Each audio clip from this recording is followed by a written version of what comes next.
Hello everyone, Douglas Waltz, Old Man Comic Book Reviews. Happy New Year everybody! I have a giant stack of comic books to go through. Let's go through those. First one up is one we've been waiting for a while from After Dark Publications called Flesh Eating Cheerleaders from Outer Space. It is story and script by James Macia, art by Philippe Abando. It is space slugs that possess cheerleaders that eat people when they're possessed by the space slugs. It is a raunchy B movie.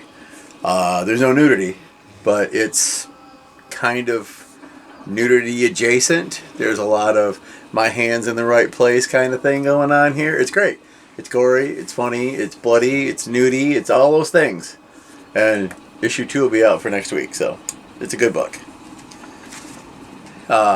Let me go back into Marvel. There's so much Marvel. We'll sort of scattershot Marvel. Strange Academy Finals. Number 3, Scotty Young is the writer. Humberto Ramos is our artist. And we're in Louisiana where Dr. Voodoo, I'm so used to calling him Brother Voodoo, is getting chewed up by all the other New Orleans voodoo and supernatural people, and the kids decide to have a carnival to raise money to help pay for damages. Things could go sideways, so they do.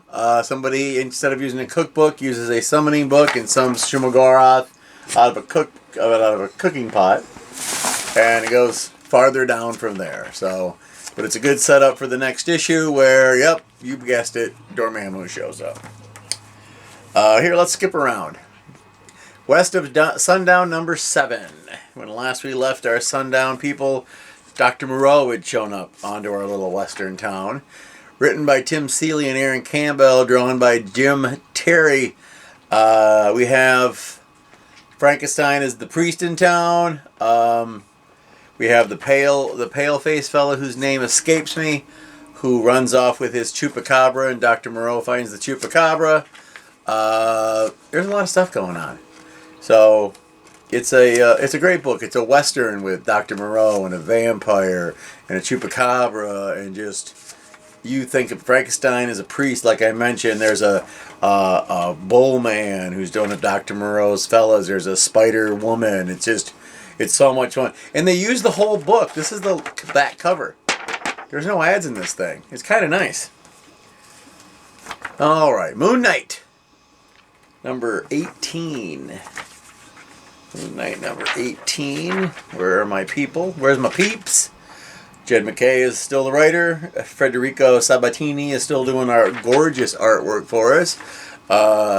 Moon Knight shows up at the Tudor place. That's the guy who is the head of all the vampires in New York, and he tells them it's time for them to go. Moon Knight says New York is not for you, and then does a really cool... I always love watching how vampires get whacked in movies, comic book stuff like that. This is original. It's so original, I'm not going to tell you how they did it. But it made me laugh out loud, because I love stuff like that. Alright. Shang-Chi and the Ten Rings, number 6. This is the final issue of Shang-Chi and the Ten Rings, because, well, he gets all 10 rings. And then they're going to go to the next series called Master of the Ten Rings. We are written by Jean Lun Yang, and Marcus To is our artist. And it's the last part of the fight. You find out that it was the one big guy in the red hood is actually his sister that's missing a hand. The big hammer girl. So, good book. Sets us up for the next series, because it's only another number 1. So, it's fine. They put the rings in that movie, so what are you going to do? Number 9 of She-Hulk. I have mixed feelings. So when we left She-Hulk, which was written by Rainbow Rowell and drawn by Takashi Miyazawa. When last we left, the 2 gamma-infused people, the big stupid one, the short one with the big head, so a leader and a gray Hulk, basically, had her captured. Jack of Hearts shows up, and you see where it's going, and She-Hulk is mad. She tears the comic book page apart and yells at the artist for using cliched storylines in her own book. So I like that part. I hope Jack is alright. So we'll find out next issue. Number 2 of the Spider-Man Double Trouble, Peter Parker, Miles Morales. Writers Mariko Tamaki and Vita Ayala. Artist is Guri Huri. And when last we left, Miles was in a little pocket cup dimension that Mysterio took with him to a villain convention. He lets him out with an awful lot of villains. Spider-Man stops to help somebody with a flat tire on their bike, who turns out to be a minion of Mysterio's. So we get all sorts of cool Marvel villains. There's some great jokes. Peter Parker Spider-Man gets captured, and they just leave us with sort of a hang. It's an all-ages book. It's fun. Good stuff. We should be getting to Dark Web pretty soon. Here we go. We got some Dark Web comic books this week. Number 16 of The Amazing Spider-Man. There he is on the cover fighting Ben Reilly, a.k.a. Chasm. And where am I? There we go. Zeb Wells is the writer. Ed McGuinness, whose artwork is gorgeous, if you don't believe me. Pow! Is this artist this time. It's a throwdown fight with Spider-Man versus his clone, Ben Reilly, Chasm. And Venom's in it. All Hallows Eve shows us another trick, because anytime she puts on a Halloween mask, she becomes that. So she put on a Frankenstein mask, turned into a giant Frankenstein monster. Apparently Spider-Man is going to fight him until he gets sent to Limbo. So once again, the Dark Web continues. I think we're almost done. Let me look at the checklist. They put the checklist in the back for us people who have to have some checklists. Yeah, none of the January books have been out yet, but the other 2 books are right here, so let's do those. Dark Web Venom number 14. I don't buy Venom, but it is part of the thing. Al Ewing is our writer. Brian Hitch is our penciler. Our inker is Andrew Curry. We find out why Venom has been acting so stupid. Apparently, Chasm has a trick where he can give you a reset. So he doesn't, at this point in time, even remember that he has a son that they were supposed to help him find. So we figure out how that works. He goes to attack the mutant treehouse with a Omega level mutant guarding the place. It does not go well for Venom. So good stuff. And last of the... No, you better do that last. Let's see. No, not that one. Hold on. I want to do the rest of the Dark Webs all at once. Dark Web X-Men. Dark Web X-Men number 2. 2 of 3, I think. And we have our... let's see. Where are our peeps? Jerry Dugan is the writer.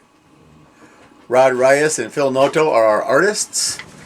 Madeline Pryor is attacking them on a mental level. A lot of it is Jean Grey and Ilana Magic inside a subconscious prison. I did like the part where they kept Cyclops at bay by hanging puppies in front of his eyes. That's, if you hear that, that's just Flower, because Mother has come home and she's saying hello. The idea of putting puppies in front of Cyclops suspended in front of his eyes because they took his visor away is hilarious. The books are funnier. I don't understand why we haven't had this much fun before. Next issue is going to be Madeline and Jean Grey beating the crap out of each other. New Mutants number 33. Felt an awful like the last book to me. I kind of hope it's not. Everybody gets saved. The mission goes well. Our writer is Charlie Jane Anders.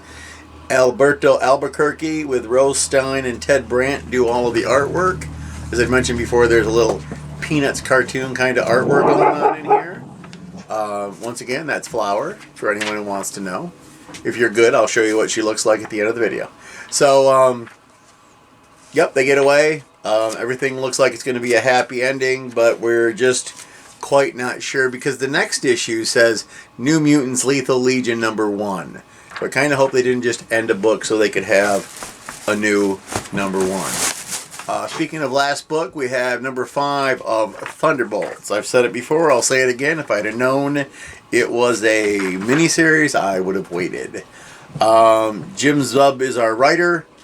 Sean Izaakse with Netho Diaz are our pencilers. Sean, once again, I'm not going to say your last name this time, with Victor Nava are our inkers. And it's Nightmare trying to get into everybody's heads, but unfortunately he decided he was going to try to get in America Chavez's head. That's never going to work well for you. We also found out Egro, the little monster fella, he has his final attack he always mentions, and we find out why he's called Egro. Because he's not saying it right. He's saying he-grow. He just gets big. It's kind of funny. So they left us with him calling his wife. We might get Bobby Morse, Mockingbird. So we might get another one. We'll see. And I saved an interesting one for last. It's really the only DC book I think we got this week. Number 1 in the Sandman universe. We got it because it's one of my wife's favorite subplots of the Sandman. I forgot that I bagged it. There's a lot of swears in it. It's the Dead Boy Detectives. They are back in their own series. They're a couple of ghost British detectives. I'm trying to... Here we are. Okay. I hope I'm saying this man's name right. Or woman's name. I don't know. The writer's name is Pornsak Pichetshote. The artist is Jeff Stokely. By the way, Jeff, your art is gorgeous. So it's them just having adventures in California because they found a client who was willing to give them a very rare foil magic card. They thought it was a magical card. He's talking about the game. But they decided, since the case is a case, let's do it. And now we're running into a lot of Thai ghosts. And they're in LA and no one knows why. The one that I don't like the most is, what is she? Because they're all pretty nice when they're around the Dead Boy Detectives. A hollowback ghost. A hollowback ghost is hollow because its back is full of holes that are made by the maggots that are still in it. And I was like, hole. So, and if you heard Dan over there, he gave his 2 cents, similar to my own. The other thing that was neat, there was a ghost. Oh, what do they call it? A Krasue. Assuming I'm saying it right. Krasue. It's the one where it looks like a monster, but then its head can come out of its body with all of its organs still attacked. And that's how it attacks. I've seen a few Indian movies where they use those. They're so wicked gross. It's way grosser in this. I mean, look at that. That's gross, right? So, a good first issue.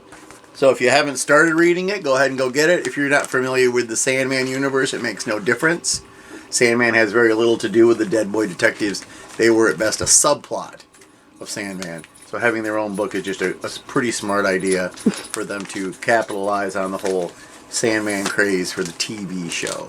So, Sophie, Fiona, I saw you this weekend because we helped you move. You moved into your gorgeous new apartment with your papa and your boba. And so that was nice to see you. We're going to have sleepover soon. We'll talk about that when we see you. Everybody else, like I always tell you to go read a comic book. I did promise you one other thing for this particular video because I said you could see your face. So let's go ahead and do that right now. That's how this works. Flower! Come here. Come up here. All right, come here. Come here. Now look at the camera. Look at the camera with that moofy face. She is a pit bull. The one that's the sweetest dog on the planet, made entirely of ham. So until next week, go read a comic book. Pit bulls don't read comic books. They look at you like it's silly. But the rest of you, if you're not a pit bull, go read a comic book and I'll see you next week. Bye-bye.